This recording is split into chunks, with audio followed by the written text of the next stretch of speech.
हम आदिवासी बनने के लिए थोड़ी आंदोलन कर रहे हैं। हम आदिवासी हैं, दस्तावेज पढ़िए, गैर सरकारी आदिवासी हैं।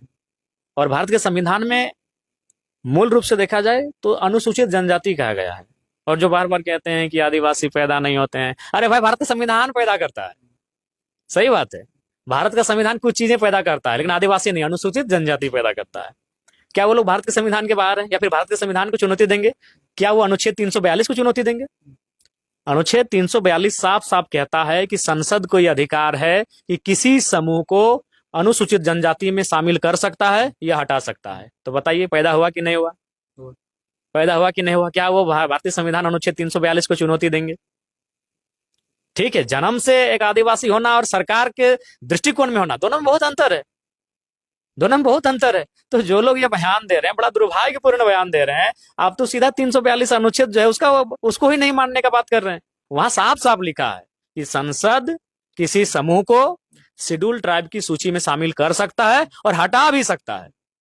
तो बताइए वन पैदा हो रहा है कि नहीं हो रहा है? भारत का संविधान पैदा कर रहा है कि नहीं कर रहा है? नया बना रहा है कि नहीं बना रहा है? तो वही पैदा होना मतलब नया बनाना। हम जन्म से नहीं कह रहे हैं, कानूनी रूप से पैदा हो रहा है कि नहीं हो रहा है। तो हम कानूनी रूप से मान्यता लेने की बात कर रहे हो। कौन सा मान्यता? जो हमारी था, हम थे, हम सूची में थे, हम पुनः रिशिड्यूल होने की बात कर रहे हैं, हम पुनः लिस्टेड होने की बात कर रहे हैं। हम तो थे। उनसे यही पूछिए कि हम थे कि नहीं थे। जो लोग आज आके कह रहे हैं उनसे पूछिए हम थे कि नहीं थे।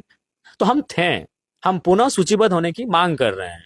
और आदिवासी नहीं, अनुसूचित जनजाति, शेड्यूल ट्राइब का स्टेटस मांग रहे हैं। आदिवासी तो हम लोग भी हैं, हम लोग गैर सरकारी हैं। आप सरकारी हैं और आपको नाम मिल गया शेड्यूल ट्राइब, हम लोग गैर सरकारी हो गए। और तमाम, जब झारखंड राज्य अलग हुआ तो यही था कि सरकारी आदिवासी यानी जो आपके संथाल, मुंडा, ओरांव इत्यादि इत्यादि, और गैर सरकारी में जैसे हम लोग हो गए, गटवार हो गया, घासी हो गया, तांती हो गया, ये गैर सरकारी आदिवासी में थे। यही झारखंड राज्य निर्माण का आधार यही था। लेकिन निर्माण हो गया, इनको बहुत सारा विशेष सुरक्षा मिला, विशेष सुविधा मिला, विशेष संरक्षण मिला, विशेष अधिकार मिला, तो थोड़ा सा मन बदल गया। ये सच्चाई है। तो इसलिए उनको जानना चाहिए, भारत का संविधान 342 स्पष्ट कहता है कि संसद आदिवासी ने अनुसूचित जनजाति की सूची में किसी समूह को शामिल भी कर सकता है और हटा भी सकता है।